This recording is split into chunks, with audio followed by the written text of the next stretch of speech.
I've got a lot to unpack today, so I just want to be able to give you a quick agenda. So you basically, we're going to build on our education and talk coping and strategies at the end with questions and answers. So first, I think I would be amiss if I didn't talk a little bit grief education, because it's important to know basically the basics of grieving. It's not something that we're generally taught. So I love to be able to have these opportunities to share this, so it helps make sense as much as we can of the grieving process. So let's just jump in and start. So what is Grief 101? What I'd like to talk about and start our discussion of grief with is the importance of understanding a few key terms. The use of the word grief and the use of the word mourning. We use them most of the time interchangeably, but do we really know what they mean? And let's take a closer look at them, because this sets up the foundation of how we walk that grief journey. First, it's important to know that there is a difference between grief and mourning. A lot of times we just throw both terms around interchangeably. To quote Alan Wolfelt, put it this way: grief is what you feel on the inside after someone that you love dies. Mourning is the outward expression of those feelings and those thoughts. To mourn is to be an active participant in our own grief journeys. We all grieve when someone we love dies, but to heal, we must mourn. And mourning is that hard work that we need to do to heal. Ultimately, it's the work of mourning that tends to kind of get lost or diminished as we grieve a loss. Our healing in grief doesn't occur on its own. Losses build on each other. So we must do a better job being more purposeful and directed toward our mourning of our losses. And to grieve in real time, which is to say to feel and express our feelings as they come, rather than push them aside or push them away or avoid them altogether, is one of the best gifts you can give yourself along this grieving journey. I can't emphasize that one enough. The reason is the further we get down our grief journey, the less likely we are to connect what we're feeling to the loss that we had. And our losses are cumulative. So as what we find is with each loss, it's an invitation to revisit those previous losses. So when we don't mourn, our grief feelings can turn into real physical illnesses. And those manifestations can act as a substitute for that unresolved grief and sorrow. So mourning involves every aspect of our being and all of our collective strengths. One of my favorite sayings is truly, you've got to feel it to be able to heal it. And we'll get into that more as we move through this presentation. So, how should I grieve? That takes us to the most frequently asked question I think I hear when I sit with grieving people is, how do I get started? What does this look like? Let me say this to start with. There are no stages, tasks, or checklists involved to your grief. When you're grieving, you're looking for answers, and we hope to find it in something simple like a checklist or a simple solution. Unfortunately, there is no recipe. There's no one size fits all to any type of grief solution. Grief is just simply the reaction to losing someone that we dearly love. It's natural and it's innate.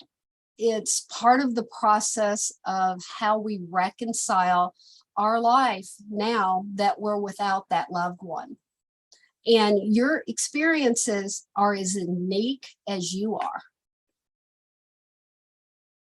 Another reason that everyone's grief is different is the fact that we have a different footprint in the world. There are so many factors that will impact a person's grief journey. And here's a few factors that can complicate it. For example, your social support and the availability of family after death, the nature of the death and how that person interacted with you, the person's experience with past deaths. All of these types of things come together to form how you will walk this grief journey. All grief is unique, but the loss of a child, that grief is especially challenging to reconcile. And I want to take a little bit of time to walk through some of the reasons why.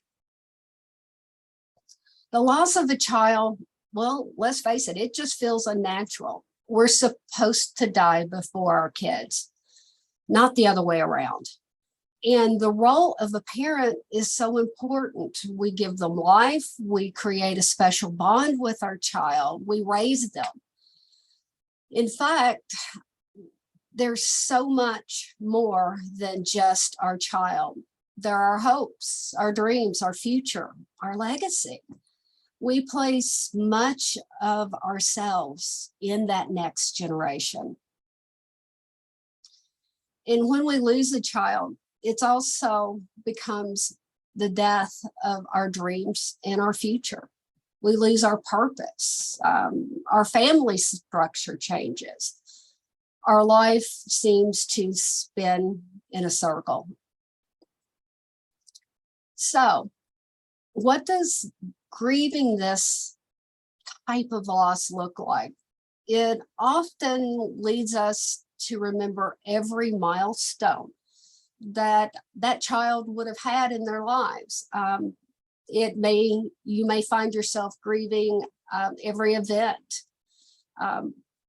They'd be in second grade this year. They would have graduated. I wonder who they would have married.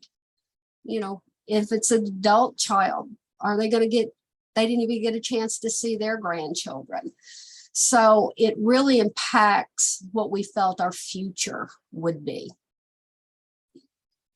Another factor that's important to understand when you're looking at your grief journey is the impact of the death of the child and the circumstances surrounding that death. Depending on how the death occurred, there's many unique stressors and considerations that we need to take a look at.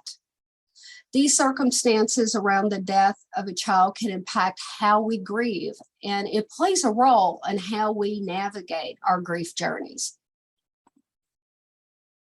For example, when a loss is expected, it's often through a long disease process. Modern medicine is really good at extending life, but it's often places parents in a situation where they need to make difficult decisions, especially around end of life. And it can leave that parent feeling a large burden. Families are often financially and emotionally drained. And also these long illnesses, parents start to develop some coping skills, but they may not necessarily all be good ones. They find a way to handle that day-to-day stress during the illness. And these factors can, anticipating the loss, are very different from some of the other types of losses that we'll talk about. Unlike an anticipated loss, parents that don't have the time to start that coping process with a sudden or traumatic loss, this can lead to heightened fears. They can feel terror, anxiety. they can feel extremely vulnerable because of acts of violence in our society or suicide, something that's out of their control. The next type I just want to quickly mention is catastrophic loss. And this can be extremely difficult as the story of your loss literally becomes thrust into the headlines. This is the type of loss that the parents of Uvalde are currently experiencing. And not too long ago, the parents at Oxford. The extreme public nature of these types of losses make the grieving process extremely challenging. The press swarms the community and hijacks your grief journey. And ultimately, the families are left with trying to cope with a loss in the spotlight. Now let's take a look at factors that can make grieving challenging for parents. Let's start with the loss of an infant. It could come as early at any point during the pregnancy, a miscarriage, or as late as a stillborn, or after the birth of the child with something like sudden infant death syndrome. The loss of an infant is impacted by the things, for example, that you buy. When you're setting up that nursery, when you have friends and family giving you all the gifts to set up for that new child. Parents don't realize how, when they lose that child, how triggering some of the things that are just commonly in the house now for that child can trigger their grief. You may have been signed up for coupons, magazines, diaper services, formula coupons. These things, in seeing them, impact and trigger your grief when you've lost an infant. There are many different factors that can lead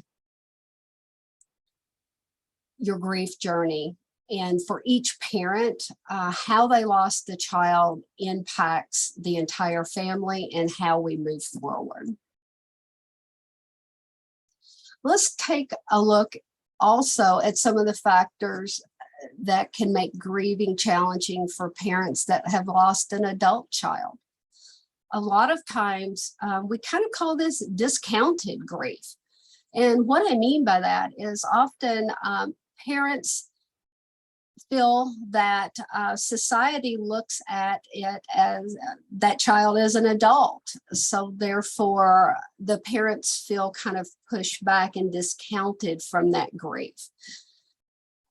The world doesn't see it as impactful as the parent does because they're an adult. Parents can experience, fear and concerns for any of the other children that are involved, older children. Parents also may have the responsibility, for example, if the child was unmarried, to help out with the estate planning and that sort of thing at the end. The parent, for the most part, with an adult child, for anyone that is at the, for example, the funeral or mourning, they kind of become forgotten if the child is an adult. And that is something that needs to be taken into consideration, because your child is your child from the moment they're born and until absolutely through their lifetime. That does not change.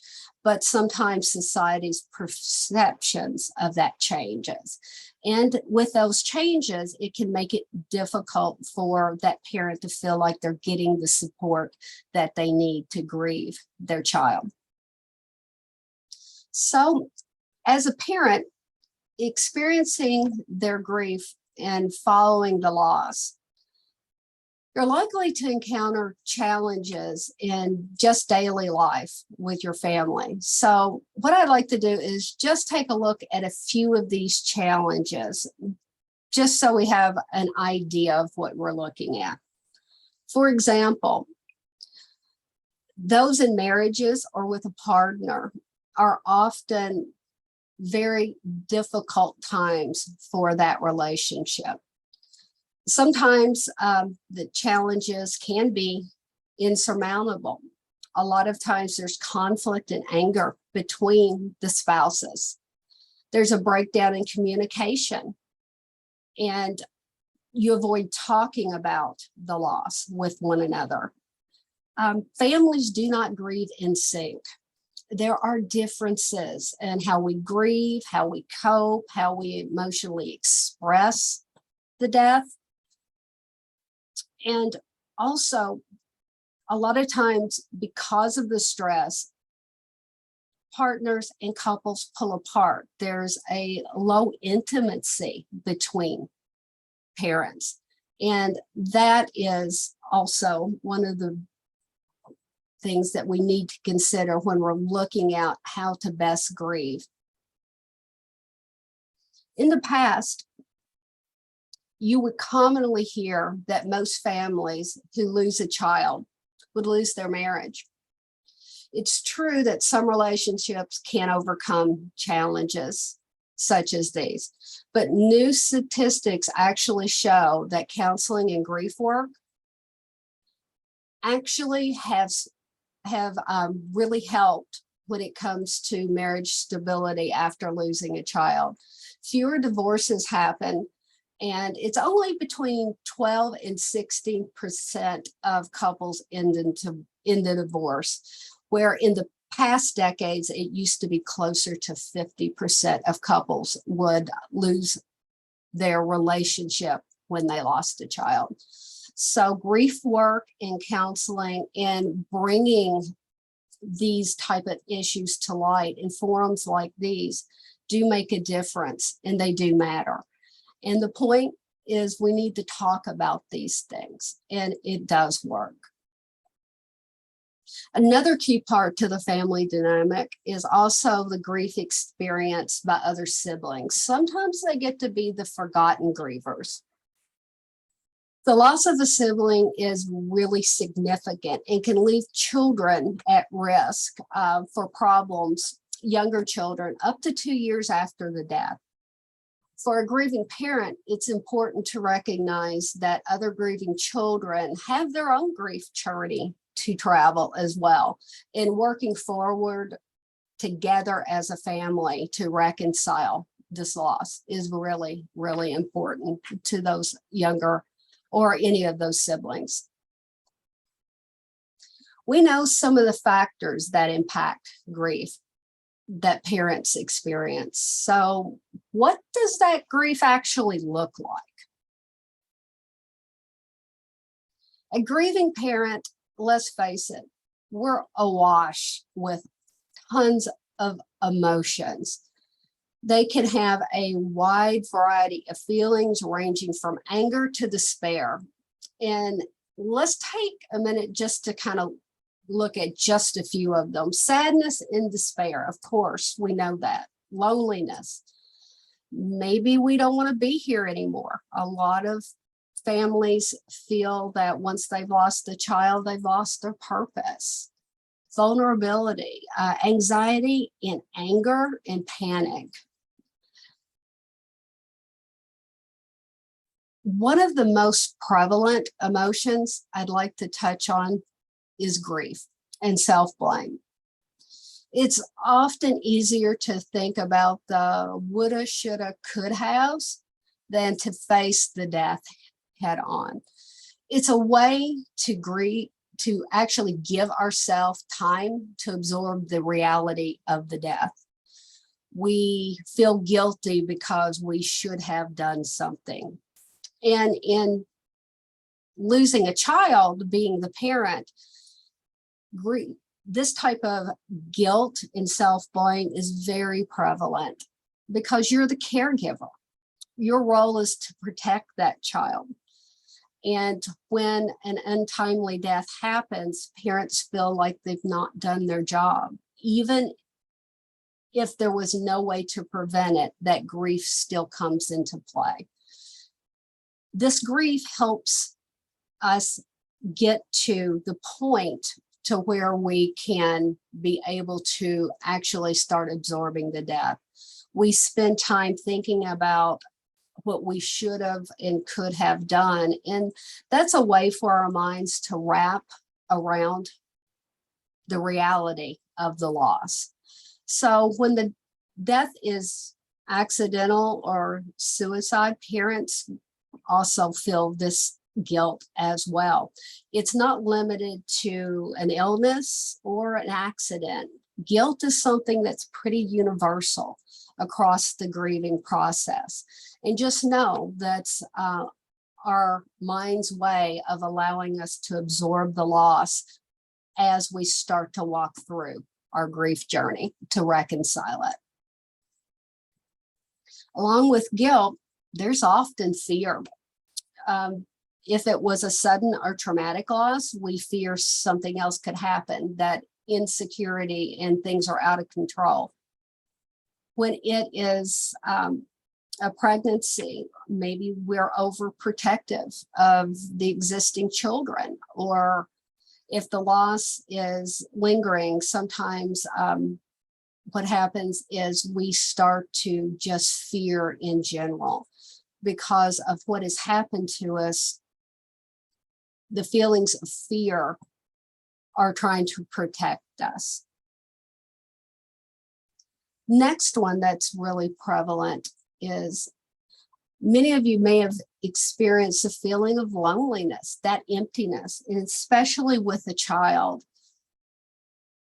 You may feel empty, dead inside. You've lost a part of you. Those feelings of loneliness and desire to hold on to what we can remember of the child. Memories, visions around what occurred. For many, they want to feel the presence of that child, maybe in the room, or it leads to feeling like they could even hear their baby cry. A lot of that emptiness and loneliness we manifest into feeling that actually go back to our feelings of guilt and blame. They kind of build on each other.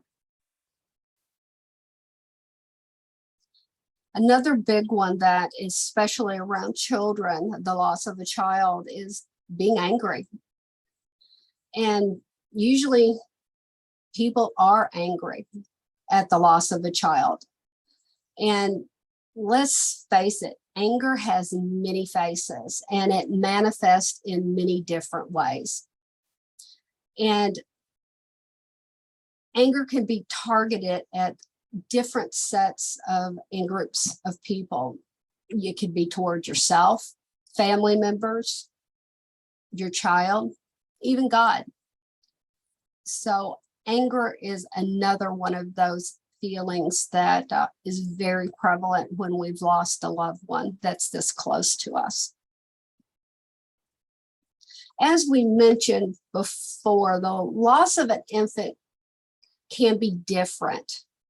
So here are some common ways that we can think about some of these reactions to a loss of an infant. For example, 65 to 95% of moms versus 51 to 85% of fathers spend a significant amount of time visualizing or having thoughts around that child. Parents often report that baby crying, and anger and irritability often heightened because we feel a sense of injustice and unfairness to the loss. And that anger can lash out to anyone, including, our spouse, our family, and caregivers, and even God.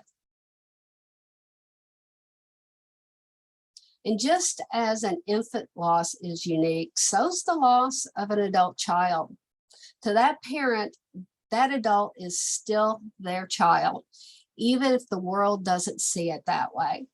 And if your child was married, you already have one step removed in the decision-making process, and that can add stress and emotion at this time. Parents who lose an adult child often feel that their grief is discounted because they're an adult. And if that adult child is married, there could be tension between the spouse. The loss of an adult child can quickly lead to a lot of unrest between the families. Say, what if that child was unmarried and you had to take care of all the arrangements? So there is a big difference in some of the factors that contribute to the stress when it comes to the loss of an adult child. Along with all these feelings come physical and mental symptoms of grief. Although it's not unique to just grieving parents, these physical and mental grief responses are real and they impact your day-to-day life. For most people that I see in counseling, one of the biggest things that they want to talk about is they feel that they're physically and mentally impacted and they don't understand that it's connected to the grief. When we're grieving, there are a lot of physical and mental symptoms that go along with that grief that we just don't connect to the loss of someone that we love. For example, brain fog is one of the biggest ones that we encounter. We are dealing with so much emotionally. Brain fog is very common because you just can't process everything. And that is one of the support mechanisms that our body uses to be able to juggle all that you have going on inside of you. Grieving is emotionally, physically taxing, and we do see it in our day-to-day processing. We can't sleep, we don't want to eat, we've got brain fog, we forget everything, and then we're obsessively thinking about our loss. So as you can imagine, put all this together with the overwhelmingness of losing a loved one, and we need a plan to be able to work on our grief. It's a lot. So let's talk about some of those things that we can do for that plan, those coping strategies. Now that we understand grief, hopefully just a little bit better, let's take a look at those. All of the tips that I'm about to give relate to grieving parents, but it's important to remember others along your grief journey who are also impacted by that loss. This includes parents, siblings, grandparents, cousins, and extended family, because grief truly is a family affair. So, doing your grief work. I know I've brought this up before. So what is grief work? Grief work is that active mourning that we're doing to be able to reconcile and process all these emotions and feelings that we have going on with us when we lose someone that we love. So how do we cope and how are we going to work through? We're going to do it by doing the hard work of mourning. By doing grief work, believe that there's a purpose to the work that you are doing. Trust that this work is not forever and that you will get through it. If feelings can be so intense and so painful that we think we can never get to the end of them, but believe that there will be an end to the intensity. We will always grieve our children, but grief changes and it evolves. So know that doing this grief work is getting you to the point that you can reconcile what has happened. So while we may have different ways to mourn, we all must mourn. Realize that to take responsibility for your own healing journey is important. No one else can do this work for you. And feeling the pain is better in the long run, because feelings buried alive never die. They come alongside you often and without warning, and they come out sideways. So tackling your grief and working on your grief is the healthiest way to be able to reconcile what's happened. Suppressed feelings eventually take a toll on us physically and mentally. And the pain that we feel from the loss never resolves if we don't grieve it. We can sit in our grief forever, but if we mourn it, we transform this pain into the next part of our reconciliation, what our new normal without our loved one will look like. And it's okay to take time out. I want to point that out. Grieving is intense. It's taxing. It is the hardest work you'll ever do. The most important work for you to be able to do, but the hardest. So taking time out is healthy. Just know that your grief is going to be there. You can set it down occasionally and pick it back up. Healthy grief doesn't occur in a vacuum. Support is paramount to healing. So give yourself permission to ask and accept grief support from people who will listen and validate your grief rather than shame or diminish it. Take all the time you need. Grief takes as long as it takes. Resist the urge to set a timetable for your grief. There's no such thing. There's no timetable to mourn your losses. It's some of the hardest work you'll do, but you will emerge victorious and you'll make it through this. One concept I would like to introduce you to, and I think is one of the most important ones, is continuing our bonds with our loved one. What does that mean? A lot of people are asked that every time I bring up continuing bonds. So what does that mean? Continuing bonds means that you still have a relationship with that child that you lost. What you're doing is celebrating them, talking about them, keeping their life and memory alive in your life. And this is perfectly normal, and it's extremely healthy. And a few tips to give you an idea of what that would look like. Talk about your child. Use their name. You can talk to your child or write a letter. Keep keepsakes and things that are important about that person with you. Keep a photo around. Talk about them to people that never got to know them, maybe even like their siblings. Continuing the bonds means that we're continuing to validate their existence and how much they mean to you and your family.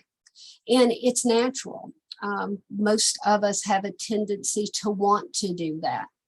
And a lot of times we get pushback from people that don't understand. So just know that talking about them and continuing to remember them is extremely healthy. A couple more tips that maybe you can incorporate into your grieving journey is don't hide from your guilt. Just confront it, those feelings. We know this is a way that we're learning on how to be able to experience the pain of our loss. So a lot of times we feel guilty and we focus on that. So what we need to do is admit that maybe you're not perfect.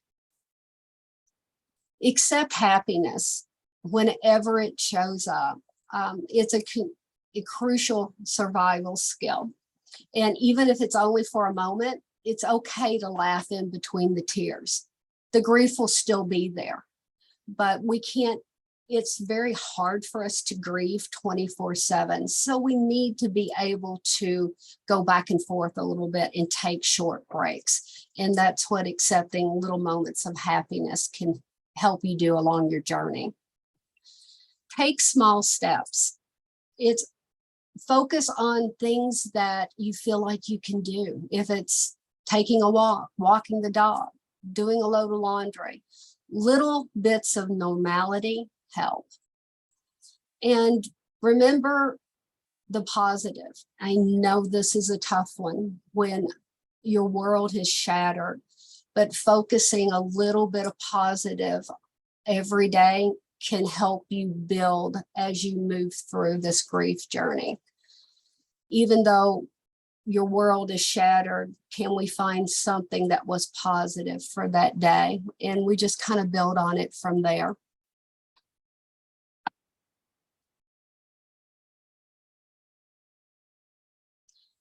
Also, a few more things about helping yourself grieve is ask family and friends to help with tasks, errands, housework, maybe caring for other children. Take time deciding what you want to do with your child's belongings. There's not a rush. There's not a timetable. And the decisions you make in the beginning of a loss will look different than the decisions you might have made 6 to 8 months down the line. So just realize there's no rush. Prepare how you want to spend some of those significant days. You know, what are you going to be like on that child's birthday? Do you want to honor them on that birthday? Anniversary dates of the death, holidays. So some of the things you can do are cards. You can still have that birthday cake. You can put into your traditions things that make sense for you. Is it planting flowers? You know, what's the tradition that your family is going to enact now moving forward? Thinking about these types of things before they get here make easier on these very important, tough dates.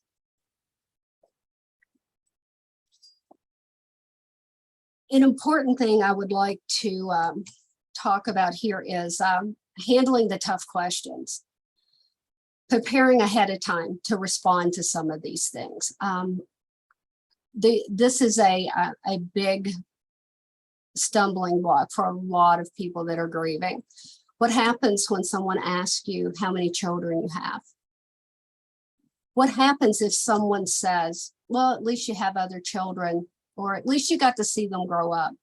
Remember, people aren't trying to hurt you. They just don't know what to say. And when they say it, it often comes out wrong.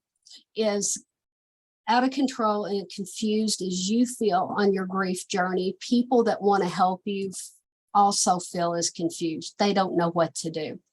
So always remember that it's not to hurt you. They just may not know what to say. Handling the silence. Prepare for that silence when friends and family are uncomfortable to reach out and to talk about this most horrible loss. It's okay to reach out to your friends and family and let them know what you need. They don't know unless you tell them. They are afraid that if they mention what's happened, if they mention your child's name, that they're going to make you sad. They're going to make you cry. The thing is, you're already there. So it's okay to give them permission to talk to you about your child. Strategies for individuals. supporting grieving parents. First, let's think about the terms that you use when you talk to a friend or a family member. Statements like recovery, or you'll get over it, or, you know, isn't it time you move on, are insensitive, and they really, really hurt that grieving parent. So what we can do is be conscious on how we interact with them and what we say to them. We can reconcile our loss, but we will never get over the loss of a child. We'll find our new normal in the reality of our new life and what it looks like now. Part 2 of handling the silence. It is okay to reach out and talk to grieving parents. Meet them where they're at. Often, I hear this a lot. At every time you talk with someone that's lost someone, I bet most of us have said, you know, call me if you need anything. What we don't realize is that that grieving parent doesn't have that ability to call you. Grief is immobilizing. So you be proactive. You need to take that first step. Some of the things that you can do is ask them what they need. Be specific. For example, can I bring over dinner? Can I do the laundry? You know, do you need any housekeeping done? So specific things, because right now they may not know what they need.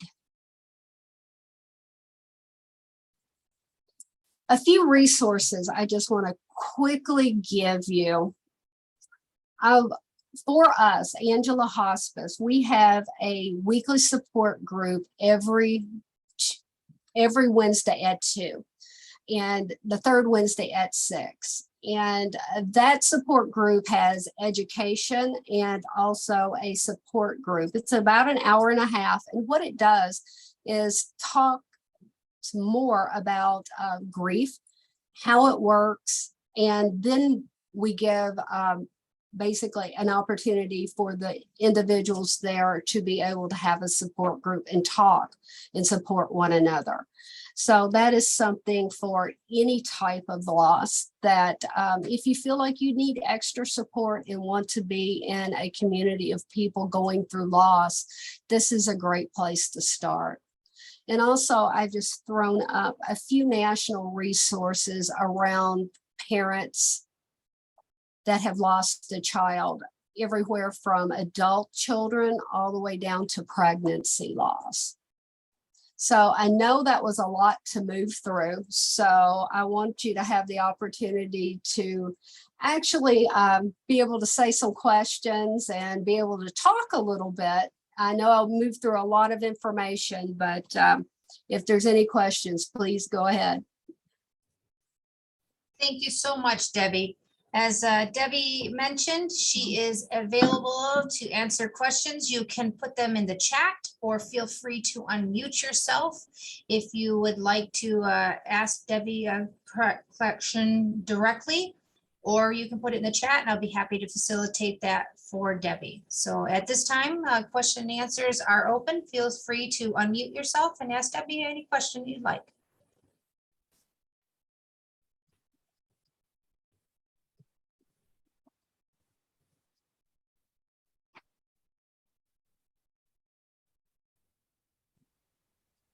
Crickets. I know there's got to be a question out there somewhere. Hi, can you hear me, Debbie? It's Lori. Hi, Lori. Can you hear me? I can. Hear me, Debbie? Okay, I know that visual is. Yeah, we can hear you, Lori. Go ahead. So my question is, so on one, you discussed how. Okay, so you discussed how, like, what do you say when somebody asks you how many children do you have? Do we go, you know, if it's some person you don't really know you just met somebody out somewhere, how many, do you really go into all that? I had 2, but now I have 1, or how do you deal with that? I think most people, you know, it's your child, whether that child is with us or whether they've passed. Say, for example, if you had 2 children and one passed, you have 2 children. And if it's just somebody passing, you know, if they want to ask more detail, if you're open to that conversation, you could go into it. But if you have 2 children, you have 2 children.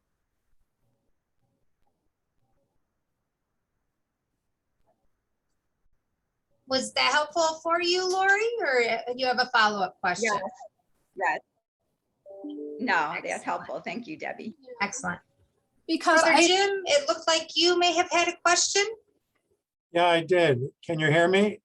Sure can. Go ahead. Okay.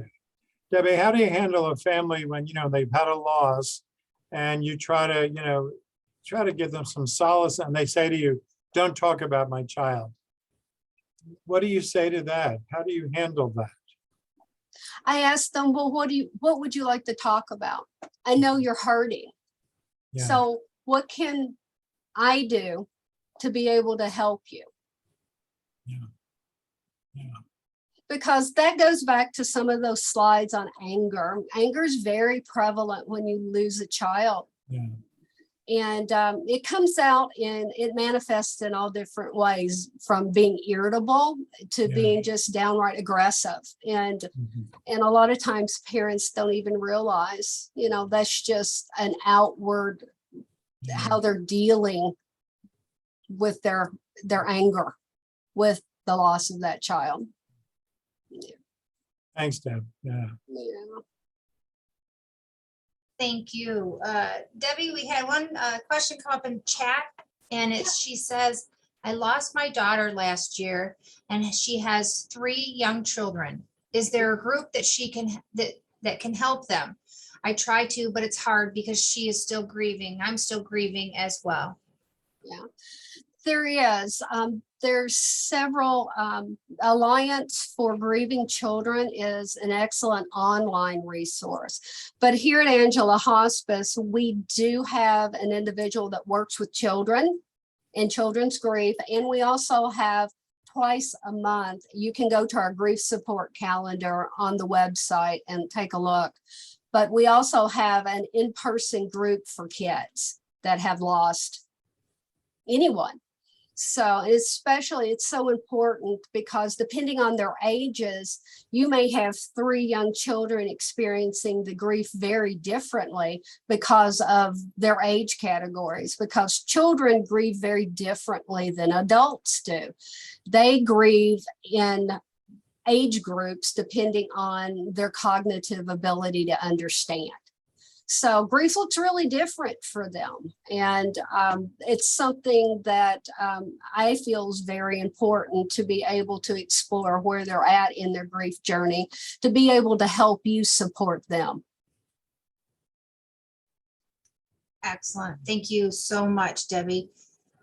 We've got just a few more minutes, but we want to make sure that everyone has an opportunity to ask Debbie any questions specifically, or feel free to put them in the chat. We can share them out. I'll take a moment at this time as everyone else just kind of gives us any feedback. But to let you know, and Debbie has mentioned it, is Angela Hospice has an outstanding grief support program here.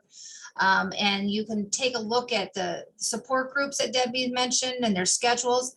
Those are posted on our website, which is askforangela.com. You can look at those and see if there's also some phone numbers on there you can call directly to our grief support division here.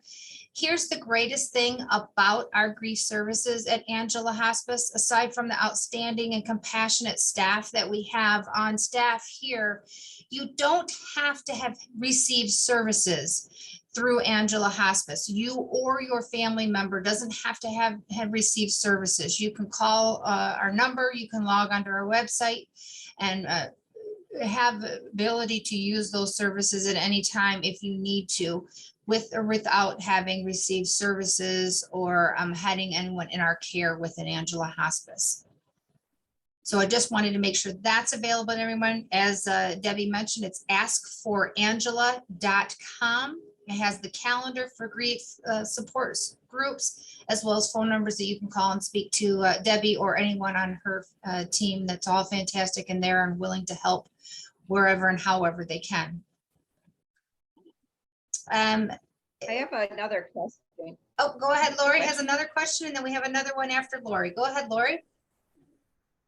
Okay, I'm just curious if in the fall, like I know you're starting to do the outdoor grief together, which I hope to attend the next one. But are you do you think in the fall when it gets cold, you'll resume the indoor, or is that going to be possible?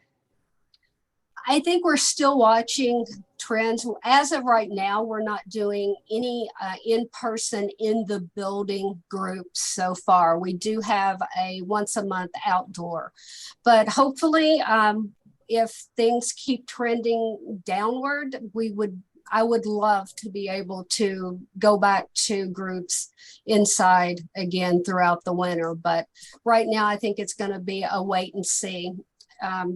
Especially with this virus, it can change in a few weeks. So I think we just have to wait and see what the fall brings. But I'm hopeful. Excellent. Okay. Thank you, Lori, for that Great. question.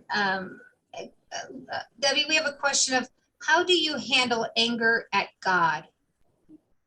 Anger itself is normal and natural, especially with losing a child. It feels unnatural. It feels wrong. So lashing out is normal.